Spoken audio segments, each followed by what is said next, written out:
Bharatiya Janata party ने जनता को लगातार परेशानियां दी हैं।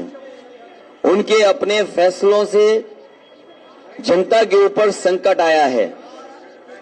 भारतीय जनता पार्टी ने दिक्कत, किल्लत और जिल्लत के अलावा कुछ नहीं दिया है और इनके पुराने हिसाब किताब अगर लगाएं तो उत्तर प्रदेश को पीछे छोड़ दिया है।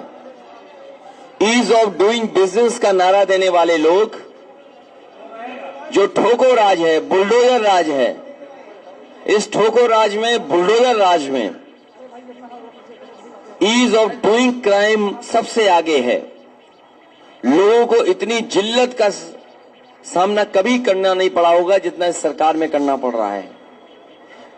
आम जनता को इस सरकार ने अपमानित किया है।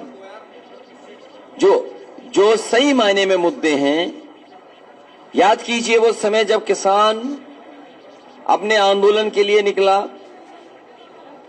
3 कानून ला दिए गए, सरकार को वोट का डर सताया, तीनों कानून वापस हो गए। जिस समय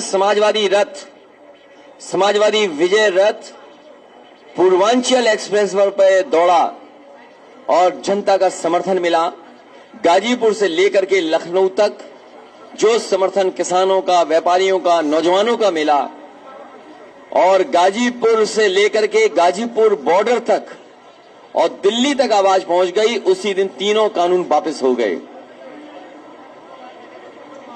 किसानों की हत्या हुई, किसानों का अपमान हुआ, किसानों को टेररिस्ट जैसे शब्दों से अपमानित किया सरकार ने, मवाली कहा, आंदोलन को कुचलने के लिए कीलें लगाई गई, बोल्डर लगाए गए, आरसीसी लगाई गई, पुलिस लगाई गई, सेंट्रल फोर्स लगाया गया, न जाने क्या क्या लगाया गया, लेकिन आंदोलनकारी पीछे नहीं हटे।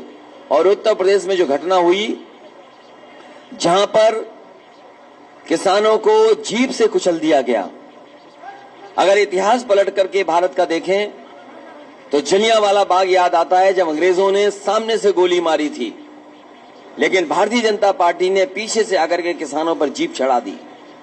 आज जांच रिपोर्ट सामने है, दोषी लोगों पर अभी तक कोई कार्रवाई नहीं हुई है, मंत्री के राज्यमंत्री बर्खास्त नहीं हुए हैं, जिन पर आरोप हैं उनके घरों पर बुलडोजर नहीं चले हैं।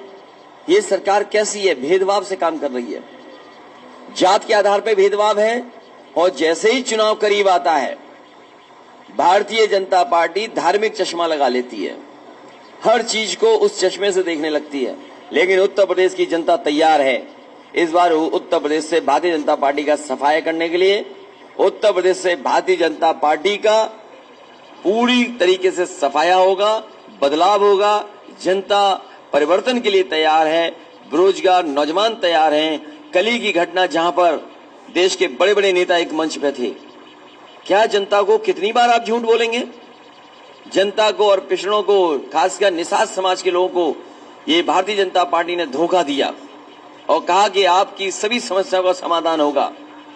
लेकिन जब उनको बुला करके सम्मान देना था तो सम्मान नहीं दिया गया, उनके साथ भी भेदभाव हुआ, उनका हक छीनने का काम हुआ और जो हक मिलना चाहिए था वो हक नहीं मिला। हम अपने निषाद समाज, कश्यप, बाथम और उनके तमाम केवट समाज को भरोसा दिलाते हैं, समाजवादी सरकार बनेगी, उनका हक सम्मान देने का काम समाजवादी लोग करेंगे।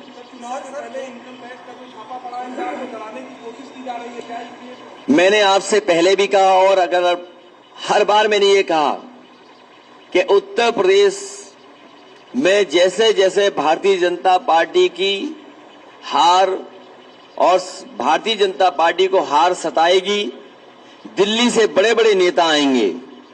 कोई नेता भारतीय जनता पार्टी का बड़ा बचेगा नहीं जो उत्तर प्रदेश में ना आए। और अभी तक इन्हीं का इंतजार था कि इनकम टैक्स कब आएगा डिपार्टमेंट। अभी तो इनकम टैक्स आया है, ईडी आएगा, सीबीआई आएगी, न जाने कौन कौन सी संस्थाएं आएंगी, अफवाहें फैलाई जाएंगी, साजिश की जाएंगे, षड्यंत्र की जाएंगे। लेकिन उसके बावजूद भी साइकिल की रफ्तार कम नहीं होगी, रथ की रफ्तार कम नहीं होगी और उत्तर प्रदेश से भारतीय जनता पार्टी का सफाया होना निश्चित है। वो जान गए हैं कि उत्तर प्रदेश से भारतीय जनता पार्टी खत्म और इसीलिए उन्होंने इनकम टैक्स को भेजा है। हमारे चैनल को लाइक, शेयर और सब्सक्राइब जरूर करें और नई अपडेट्स के लिए बेल आइकन दबाना ना भूलें।